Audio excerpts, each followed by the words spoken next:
हमारी वीडियो पर साक्षी मालव जी ने कमेंट किया था कि सर आप इन टॉपिक्स पर वीडियो बनाएं। इसमें से हमने टॉपिक सिलेक्ट किया है राजस्थान के जो राष्ट्रीय उद्यान हैं, जिसे आप मानचित्रों की सहायता से टेबल्स और नोट्स के माध्यम से समझेंगे। ये नए जिलों के मानचित्र पर आधारित है। हर परीक्षा में दोस्तों इससे संबंधित प्रश्न आते हैं। इंपॉर्टेंट टॉपिक है दोस्तों, ज्यादा लंबी क्लास नहीं होगी आपकी, ये 10-15 मिनट की ही होगी। सबसे पहले है राजस्थान के सवाई माधोपुर में स्थित राजस्थान का प्रथम राष्ट्रीय उद्यान रणथंभौर राष्ट्रीय उद्यान। इसके बाद दूसरा है केवलादेव राष्ट्रीय उद्यान, ये भरतपुर में स्थित है।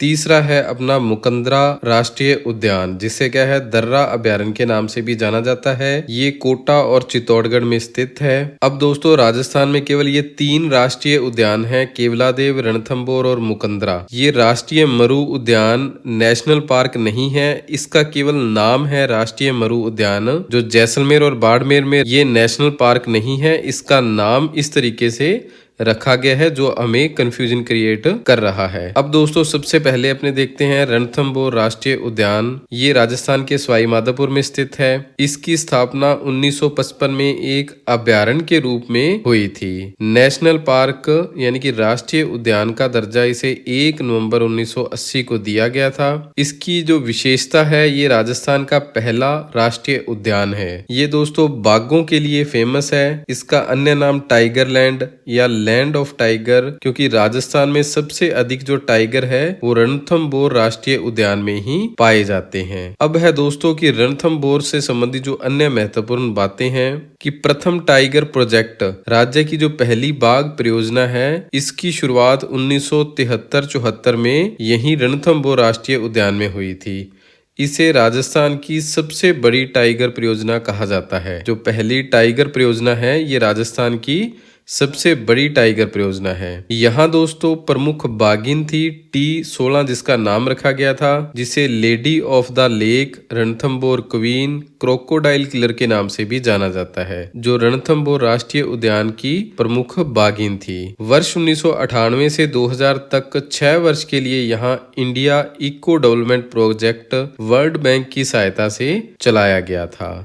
टाइगर ट्रांसफर का पहला उदाहरण अगर राज्य में देखने को मिलता है तो वो रणथंभौर राष्ट्रीय उद्यान से मिलता है। राज्य का पहला टाइगर ट्रांसफर स्थान है जहां टाइगरों को जून 2008 में सरिस्का अभ्यारण्य भेजा गया था। जो रणथंभौर राष्ट्रीय उद्यान में प्रमुख दर्शनीय स्थल हैं दोस्तों, इसमें त्रिनेत्र का गणेश मंदिर, पद्म तालाब, मलिक शाह तालाब, रामबाग तालाब, जोगी महल और सुपारी महल जैसे दर्शनीय स्थल रणथंभौर राष्ट्रीय उद्यान में मौजूद हैं। वर्ष 1996-97 में यहाँ एंटी पोचिंग कार्यक्रम का संचालन किया गया था। प्रधानमंत्री श्री नरेंद्र मोदी के द्वारा मन की बात के 112वें एपिसोड में जो कुल्हाड़ी बंद अभियान की चर्चा की गई थी, उसका संबंध भी रणथंभौर राष्ट्रीय उद्यान से था। अब अपना दूसरा राष्ट्रीय उद्यान है केवलादेव राष्ट्रीय उद्यान।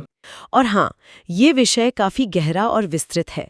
अगर कोई इसे और गहराई से व्यवस्थित तरीके से समझना चाहे तो हमारे राजस्थान भूगोल पर आधारित प्रिंटेड नोट्स और ई-बुक PDF भी उपलब्ध है। अच्छा। इन्हें आसानी से घर बैठे मंगवाया जा सकता है या हमारी ऐप पर पढ़ा जा सकता है।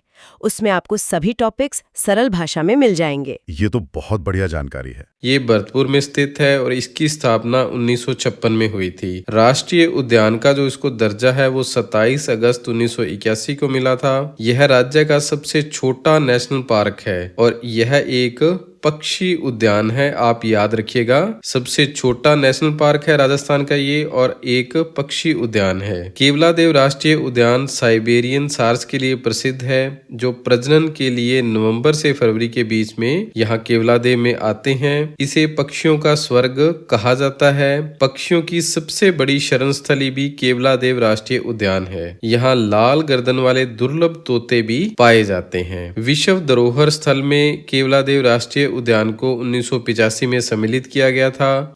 और इसे 1 अक्टूबर 1981 को प्रथम रामसर साइट नमभूमि वेटलैंड स्थल के रूप में भी शामिल किया गया है। ध्यान रखिएगा दोस्तों कि राजस्थान का जो दूसरा वेटलैंड है वो सांबर झील को कहा जाता है। प्रथम कौन सा है? केवलादेव राष्ट्रीय उद्यान है। इसका जो निर्माण है भरतपुर के तत्कालीन शासक किशन सिंह ने स्विट्जरलैंड की झीलों के आधार पर करवाया था। निर्माण किसके द्वारा करवाया गया था? केवलादेव राष्ट्रीय उद्यान का जो एक पक्षी उद्यान है, किशन सिंह जो तत्कालीन शासक थे भरतपुर के, उन्होंने करवाया था स्विट्जरलैंड की झीलों के आधार पर। यह अभ्यारण्य स्वर्णिम त्रिकोण परिपथ व राष्ट्रीय राजमार्ग 21 पर स्थित है। जो स्वर्णिम त्रिकोण पर्यटन परिपथ है दोस्तों, उस पर यह केवलादेव राष्ट्रीय उद्यान स्थित है और दूसरा यहाँ से राष्ट्रीय राजमार्ग 21 भी गुजरता है। केवलादेव राष्ट्रीय उद्यान में स्थित कुटू घास साइबेरियन सारस की पसंदीदा घास है। इस अभ्यारण्य में दोस्तों राज्य की प्रथम वन्य जीव प्रयोगशाला भी स्थापित की गई है। बाणगंगा व गंभीरी नदी केवलादेव राष्ट्रीय उद्यान से गुजरती हैं। बाणगंगा व गंभीरी नदी कहाँ से गुजरती हैं? केवलादेव राष्ट्रीय उद्यान से गुजरती हैं। केवलादेव राष्ट्रीय उद्यान वैज्ञानिक डॉक्टर सलीम अली बेग की कार्यस्थली भी रहा है। जो डॉक्टर सलीम अली बेग हैं, इनकी कार्यस्थली भी केवलादेव राष्ट्रीय उद्यान रहा है। यहाँ अजाना बांध स्थित है जिसमें पाइथन पॉइंट है। जो पाइथन पॉइंट है दोस्तों वो अजगरों को देखने के लिए प्रसिद्ध है। अजाना बांध कहाँ स्थित है दोस्तों? भरतपुर में। किस में स्थित है? केवलादेव राष्ट्रीय उद्यान में स्थित है। मार्टिन इनवॉइस द्वारा लिखी गई पुस्तक बर्ड्स पैराडाइज इसी पार्क पर आधारित है। केवलादेव राष्ट्रीय उद्यान पर आधारित पुस्तक कौन सी है? मार्टिन इनवॉइस द्वारा लिखी गई बर्ड्स पैराडाइज पुस्तक है। अब है अपना तीसरा राष्ट्रीय उद्यान मुकंदरा हिल्स। ये कोटा और रावतबाटा चित्तौड़गढ़ में स्थित है। इसकी स्थापना 1955 में हुई थी और इसे राष्ट्रीय उद्यान का दर्जा 9 जनवरी 2012 को दिया गया था। इसकी जो विशेषता है, ये राजस्थान का नवीनतम नेशनल पार्क है, यानी कि अंतिम बनाया गया नेशनल पार्क है मुकंदरा हिल्स राष्ट्रीय उद्यान। यह गागरोनी तोते के लिए प्रसिद्ध है। गागरोनी तोते को स्थानीय भाषा में हीरामन तोता कहा जाता है। यह तोता मानव भाषा की हूबहूब नकल कर लेता है, इसलिए इसे भारत का आकाशलोचन भी कहा जाता है। हीरामन तोता या गागरोनी तोते का नाम है जो वैज्ञानिक हीरामन तोता या गागरोनी तोते का जो वैज्ञानिक नाम है वो अलेक्जेंड्रिया है। अब है आगे कि इसका जो पुराना नाम था मुकंदरा हिल्स का, इसे दर्रा अभ्यारण्य के नाम से भी जाना जाता था। मुकंदरा हिल्स राजस्थान में तीसरी बाघ परियोजना शुरुआत का केंद्र है, यानी कि राजस्थान की जो तीसरी बाघ परियोजना है वो अप्रैल 2013 में मुकंदरा हिल्स में प्रारंभ की गई थी। यहाँ पर जो ऐतिहासिक स्थल है दोस्तों, बारडोली के जो शिव मंदिर हैं वो भी मुकंदरा हिल्स के अंदर स्थित हैं और इन मंदिरों को प्रकाश में लाने का जो श्रेय है वो कर्नल जेम्स टोंड को दिया जाता है। यहाँ पर अबलीमिनी का महल, जिसे हाड़ौती का ताजमहल भी कहा जाता है, और साथ ही रावठा महल और गागरोन का किला, गुप्तकालीन मंदिर भीम चवरी भी मुकंदरा हिल्स में स्थित है। मुकंदरा हिल्स से दोस्तों चंबल, आहू और काली सिंध नदियां होकर गुजरती हैं। मुकंदरा हिल्स से कौन कौन सी नदियां गुजरती हैं? चंबल नदी, आहू नदी, काली सिंध नदी, ये तीनों नदियां मुकंदरा हिल्स में से गुजरती हैं। अब है दोस्तों प्रीवियस ईयर क्वेश्चन। आपको आइडिया हो जाएगा कि परीक्षा में किस तरीके से अब प्रश्न पूछे जा रहे हैं इनसे संबंधित। तो पहला प्रश्न है, केवलादेव राष्ट्रीय उद्यान किसके लिए प्रसिद्ध है? तो इसका सही आंसर होगा प्रवासी पक्षियों के लिए प्रसिद्ध है। ये प्रश्न पशु परिषद की जो परीक्षा हुई थी 2024 में, उसकी 5वीं शिफ्ट में पूछा गया था।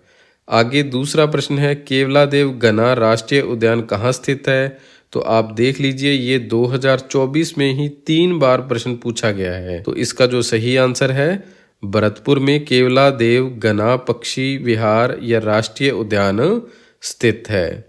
निम्नलिखित में से कौन सा राष्ट्रीय उद्यान विश्व विरासत सूची में शामिल किया गया है? तो विश्व विरासत सूची में केवलादेव राष्ट्रीय उद्यान सम्मिलित है। ये 3rd शिफ्ट में पूछा गया था पशु परिचर की परीक्षा में।